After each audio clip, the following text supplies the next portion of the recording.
කරමු ජංගම ගිණුම් සම්බන්ධයෙන්. ඉතින් මොකක්ද මේ ජංගම ගිණුමක් කියලා කියන්නේ? ඉතින් අපි ජංගම ගිණුමක් කියන්නේ මොකක්ද කියන එක කතා කරන්න කලින් අපි බලමු දැන් අපි පාඩමේ මොන හරියද ඉන්නේ කියලා. ඉතින් ඔයා මතක් කරගත්තොත් ඔයාට කලින් වීඩියෝස් බලලා නම් ඔයා දන්නවා අපි මේ වෙනකොට කතා කරන්නේ 11 වසරේ පළවෙනි පාඩමට අදාළ විෂය කොටස් කියලා. එතකොට අපි මේ වෙනකොට කතා කරගෙන යන්නේ උපකාරක සේවා කියන කොටස. ඉතින් මොකක්ද මේ උපකාරක සේවාවක් කියලා කියන්නේ? ඒක හරියට නිර්වචනය බලුවොත් පාරකෝල උපකාරක සේවාවන් කියන්නේ ව්‍යාපාරවල ක්‍රියාවලියට සහාය වන සේවාවන් කියලා අපිට සරලවම අර්ථකථනය කරගන්න පුළුවන් මේ උපකාරක සේවාවක් කියන එක. හරි. එහෙනම් අපි කතා කරමු උපකාරක සේවාවන් මොනවද? උපකාරක සේවාවන් කියන අපි හඳුනාගත්තා බැංකු, රක්ෂණය, ප්‍රවාහනය, sannivedanaya කියලා අපි උපකාරක සේවාවන් වර්ග 4ක් හඳුනාගත්තා. හරි. එතනින් අපි ගියා බැංකු කියන උපකාරක සේවාවට. ඉතින් ඔයා මතක් කරගත්තොත් අපි මේකට මයින්ඩ් මැප් එකක් හදාගත්තා මේ ෆ්ලෝ එක කොහොමද හැදෙන්නේ කියලා. ඉතින් ඔයා මේ වීඩියෝ එක බැලුවේ නැත්නම් අනිවාර්යයෙන් මේ වීඩියෝ එක බලලා ඉන්න. ඉතින් එතෙන්දී අපි ලස්සන ෆ්ලෝ එකක් හදාගත්තා. අපි දැන් කොතනද ඉන්නේ කියන තැනට එන්න. හරි. ඉතින් බැංකු ගත්තා. බැංකුවක කොටස් දෙකකට වෙන් කරගත්තා. විශේෂිත බැංකු සහ වාණිජ බැංකු කියලා. මොනවද මේ විශේෂිත බැංකු සහ වාණිජ බැංකු කියන්නේ? ඉතින් අපි එතෙන්දී මේ විශේෂිත බැංකු කියන කොටස ඔයාගේ සිලබස් එක ඇතුළේ අපි කතා කරන්නේ. අපි කතා කරන්නේ වාණිජ බැංකු ගැන විතරයි කියලා. මේ විශේෂිත බැංකු සහ වාණිජ බැංකු අතර ප්‍රධානතම වෙනස්කම හටගන්නේ ජංගම ගිණුම් නිසා. එහෙනම් අපි කතා කරන්නේ මේ ජංගම ගිණුම් ගැන. ඉතින් වාණිජ බැංකු ගත්තම අපි කිව්වා මේක මහා බැංකුවේ බලපත්‍රයක් යට දෙක ක්‍රියාත්මක වෙන වාණිජ බැංකු තියෙන. ඒ නිසා අපි බලපත්‍රාවේ වාණිජ බැංකු කියලා හඳුන්වනවා කියලා අපි කතා කරා. ඉතින් මේ වාණිජ බැංකු වල ක්‍රියාකාරකම් නැත්නම් ක්‍රියාවලිය සේවාවන් අපි කොටස් දෙකකට ප්‍රධාන වශයෙන් බෙදාගත්තා. මොනවද මේ ප්‍රධාන කොටස් දෙක? ඉතින් මම මේ කරන්න ඔයාලට පොඩි සාරාංශයක් මතක් කිරීමක් තමයි කරන්නේ. අපි මේ කොතනද ඉන්නේ කියන එක ගැන. හරි. මොනවද සේවාවන් වර්ග දෙක? එකක් තමයි තැන්පතු ආශ්‍රිත සේවා. අනිත් එක විද්‍යුත් මුදල් ආශ්‍රිත සේවා. හරි. එහෙනම් තැන්පතු ආශ්‍රිත සේවා. තැන්පතු ආශ්‍රිත සේවා ගත්තම අපි කිව්වා මෙන්න මෙතෙන්දී අපිට ගිණුම් වර්ග තුනක් ගැන කතා කරන්න වෙනවා. මොනවද මේ ගිණුම් වර්ග තුන? මතක් කරන්න බලන්න මොනවද මේ ගිණුම් වර්ග තුන කියලා? මොනවද ගිණුම් වර්ග තුන? ස්ථාවර තැන්පතු ගිණුම්, ඉතිරි කිරීමේ ගිණුම් සහ ජංගම ගිණුම්. හරි. එහෙනම් අපි අන්තිම වීඩියෝ එකේදී කතා කරේ මෙන්න මේ ඉතිරි කිරීමේ ගිණුම් සහ ස්ථාවර තැන්පතු ගිණුමක් කියන්නේ මොකද්ද? මේ දෙක අතර තියෙන වෙනස්කම් මොනවද? සහ මේ ගිණුම් විවෘත කිරීමේදී අවශ්‍ය වෙන ලියකියවේ මොනවද කියන එක තමයි අපි කලින් වීඩියෝ එකේදී කතා කරේ. හරි. එහෙනම් අද දෙවියන්ගේ අද අපි කතා කරමු මෙන්න මේ අනිත් ගිණුම් වර්ගය වෙන ජංගම ගිණුම් සම්බන්ධයෙන්. හරි. එහෙනම් අද අපි කතා කරන්නේ මොනවද? ජංගම ගිණුම් ගැන. හරි. එහෙනම් මොකක්ද මේ ජංගම ගිණුමක් කියලා කියන්නේ? ඉතින් ආදරණීය දෙවියෝ මේ ජංගම ගිණුමක් කියලා කියන්නේ මේ ජංගම ගිණුම් තියෙන්නේ ව්‍යාපාරිකයන්ට පාවිච්චි කරන්න. ව්‍යාපාරිකයන්ගේ සේවාවන් සපයා ගන්න තමයි ජංගම ගිණුම් තියෙන්නේ. ඒක සාමාන්‍ය පුද්ගලයෙක් කියලා මේ ජංගම ගිණුම ආරම්භ කරන්න බෑ. ඒතකොට එයා ව්‍යාපාරිකයෙක් වෙනවා. ව්‍යාපාරිකයන්ට චෙක්පත් මගින් ගනුදෙනු කිරීමට සේවාවන් සපයන ගිණුම් වර්ගයකට තමයි මේ ජංගම ගිණුම් කියලා කියන්නේ. එහෙම නැත්නම් ව්‍යාපාරිකයන්ට චෙක්පත් මගින් ගනුදෙනු කිරීමට සහාය වෙන බැංකු සේවාවලට අපි කියනවා නැත්නම් ගිණුම් වලට අපි කියනවා මේ ජංගම ගිණුමක් කියලා. හරි නේද? හරි. එහෙනම් ජංගම ගිණුමක් ගත්තම ජංගම ගිණුම ආරම්භ කරන්න නැත්නම් විවෘත කරන්න කවුද? ව්‍යාපාරිකයන්. මේ ජංගම ගිණුමේ තියෙන ප්‍රධානතම වාසිය මොකක්ද? චෙක්පත් මගින් ගනුදෙනු කරන්න පුළුවන්. හරි නේද? හරි. එතකොට මේ ජංගම ගිණුම් ගත්තම ජංගම ගිණුමක් ආරම්භ කරනකොට අපිට අවශ්‍ය වෙන දේවල් කිහිපයක් තියෙනවා. මොනවද මේ ජංගම ගිණුමක් ආරම්භ කරනකොට අපිට අවශ්‍ය වෙන දේවල්? පළවෙනි එක. අපිට අවශ්‍ය වෙනවා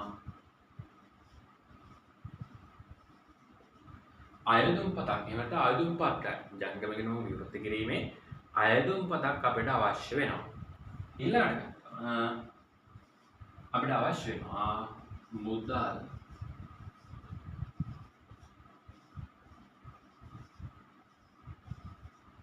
මුදල් තැන්පතු පතක් අපිට අවශ්‍ය වෙනවා. අපි සල්ලි ටිකක් හරි දාලා තමයි ජංගම ගිණුම ආරම්භ කරන්න ඕනේ. අපිට මුදල් තැන්පතු පත්‍රයක් අවශ්‍ය වෙනවා. ඊළඟට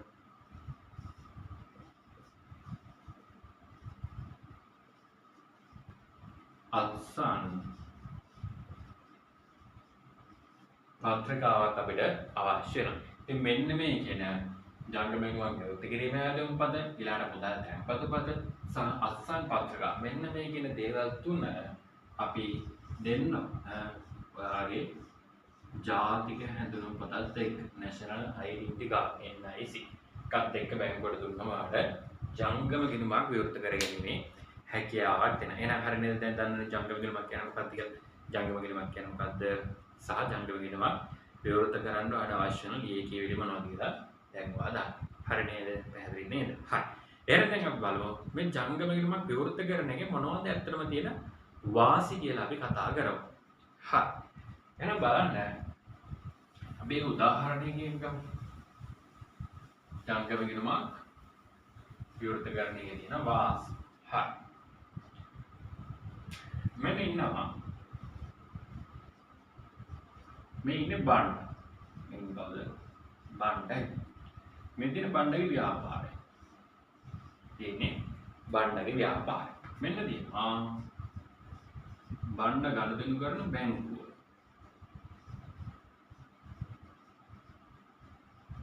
හරිද? හරි. එහෙනම් මේ තියෙන්නේ මොකද්ද? බණ්ඩ ගනුදෙනු කරන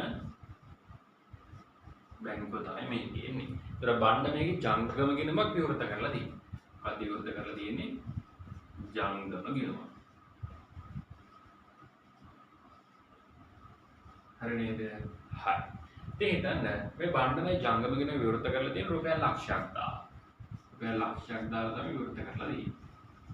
හැබැයි බණ්ඩ මේකේ මේ වෙනකොට රුපියල් 70000ක් වේදම් කරලා ඉවරයි. ඒ කියන්නේ තව බණ්ඩට තියෙන account එකේ රුපියල් 30000යි. බණ්ඩට තව අලුත් වේදම් දෙකක් තියෙනවා. මේ දෙකම බණ්ඩ කොහොමද කරන්නේ? චෙක් පත් වලින් තමයි කරන්නේ. චෙක් පත් වලින් තමයි කරන්නේ. විදුලි වේදම තියෙනවා රුපියල් 30000යි. වැටුප් තියෙනවා රුපියල් 45000යි. හරි. ඒතර මේ දෙක කීයද? 30000යි 45000යි 75000 ගොන්න වීදමක් තියෙනවා. එහෙනම් ඔන්න චෙක් පත් වලින් මෙන්න මේ 75000ක් ගෙවනවා. එහෙනම් දැන් බණ්ඩගේ ගිණුමේ හිඟ ශේෂයක් තියෙනවා. රුපියල් 45000ගේ හිඟ ශේෂයක් තමයි තියෙන්නේ. හරි නේද? හරි. ඔන්න මීට අමතරව බණ්ඩගේ මේ කියන ජංගම ගිණුමට මෙයාට හම් වෙනවා බණ්ඩ ණයට බාණ්ඩු විකුණලා තිබුණා. ඒ ණයට විකුණුම් වල සල්ලි හම් වෙනවා. රුපියල් 25000ක් වන්න හම්බ වෙනවා. 25000ක් හම්බ වෙනවා. දැන් ගාන කීයද?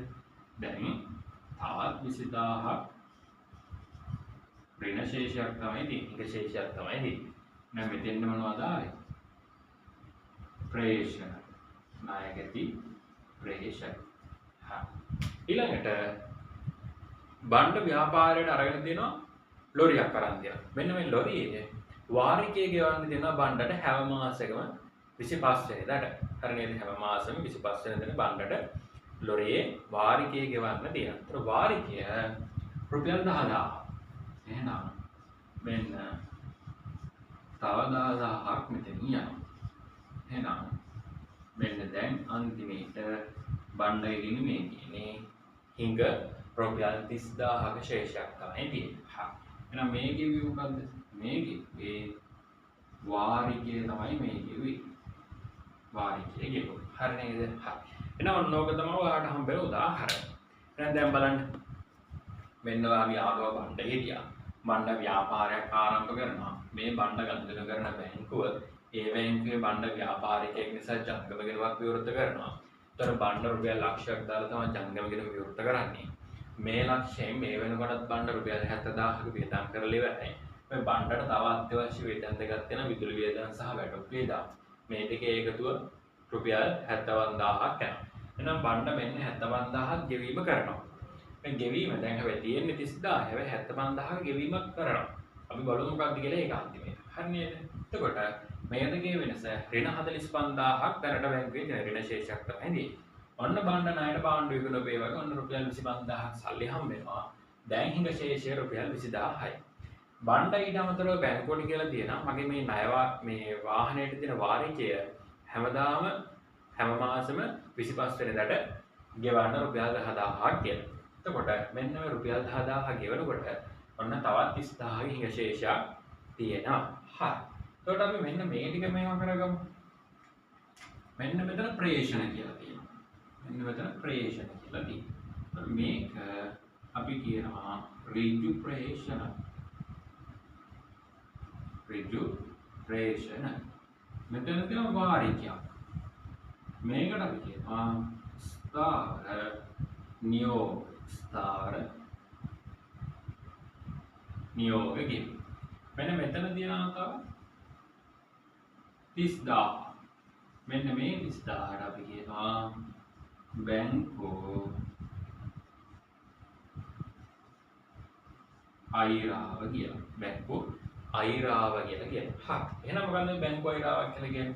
බැංකුව අයිරාවක් කියලා කියන්නේ ඔයාගෙන මේ තියෙන ශේෂයේ ඉක්මවලා ඔයා වියදම් කරලා තියෙන ප්‍රමාණයට අපි කියනවා බැංකු අයිරාවක් කියලා. එතන බැංකු අයිරා පාසුකම ජංගම ගිණුම් හිමියන්ට විතරයි හම්බ වෙන්නේ. එහෙනම් බැංකු අයිරාවක් කියන එක පැහැදිලිද? ඔයාගේ බැංකුවේ තියෙන ගිණුමේ ශේෂයේ ඉක්මවලා බැංකුව විසින් ඔයාට යම් සීමාවක් දක්වා ගෙවීම් කිරීමට ලබා දෙන අවස්ථාවකට තමයි අපි කියන්නේ බැංකු අයිරාවක්. එතන බැංකු අයිරාව කියලා කියන්නේ ඔයාගේ මෙන්න මේ හිඟ ශේෂයට තමයි බැංකු අයිරාව කියලා කියන්නේ. තමයි 30000ක් වෙන්නත් පුළුවන් 25000ක් වෙන්නත් පුළුවන් 10000ක් වෙන්නත් පුළුවන් 50000ක් වෙන්නත් පුළුවන්. හැබැයි මේක තීරණය වෙන්නේ ඔයාට දීලා තියෙන ක්‍රෙඩිට් ලිමිට් එකත් ඔයාට දීලා තියෙන ලිමිට් එකත් එක්ක. හරි නේද? පැහැදිලි නේද? ඒතර ලක්ෂයක ගිණුමක් පවත්වා ගන්නට සමහර විට 1,50,000ක් වෙන්න පුළුවන් යාට දීලා තියෙනවා. දැන් 1,70,000ක් වගේ දීලා දිනා වෙන්න පුළුවන්. හරි නේද? හරි. ඒ ලිමිට් එකක් අනුව තමයි මෙයාට මේ ගෙවීම් කරන්න පුළුවන් වෙන්නේ. හරි. එහෙනම් දැන් අපි මොනවද වාසිය කියලා බලමු. පළවෙනි වාසිය තමයි මට චෙක් පත් වලින් ගෙවීම් කරන්න පුළුවන්. මට සල්ලි දෙන්න ඕනේ චෙක් පත් වලින් ගෙවීම් කරන්න පුළුවන්. දෙවෙනි එක ඍජු ප්‍රේෂණ රැස් කරගන්න පුළුවන්. ඍජු ප්‍රේෂණ රැස් කරගන්න පුළුවන්. තුන්වෙනි එක ස්ථාවර නියෝග ක්‍රියාත්මක කරන්න පුළුවන්. අපි ගිහිල්ලා හැමදාම බැංකුවට ගිහිල්ලා වාරිකය දාන්න ඕනේ. බැංකුවට අපි කියලා තියෙනවා මෙන්න මෙදාට මෙච්චරක් මේ ගිණුමට යවන්න. මෙච්චරක් මගේ ගිණුමෙන් අඩු කරන්න කියලා අපි ඔන්න ස්ථාවර නියෝගයක් ලබා දීලා තියෙනවා. ඊට අමතරව බැංකු අයිරා පහසුකම් ලබා ගැනීමේ හැකියාවක් තියෙනවා. එහෙනම් අපි කතා කරා වාසි 4ක් කතා කරා. පස්වෙනි වාසිය තමයි මෙන්න මේ විදිහට ආඩ පුළුවන් බැංකු ප්‍රකාශයක් ලබා ගන්න. බැංකු ප්‍රකාශය සතිපතා මාසිකව ඔයාලට ලබා ගන්න පුළුවන්. ඔයාලට අවශ්‍ය පරිදි පාඩ එක ගන්න පුළුවන් කාල පරිච්ඡේදය ඔයාලට තීරණය කරන්න පුළුවන්.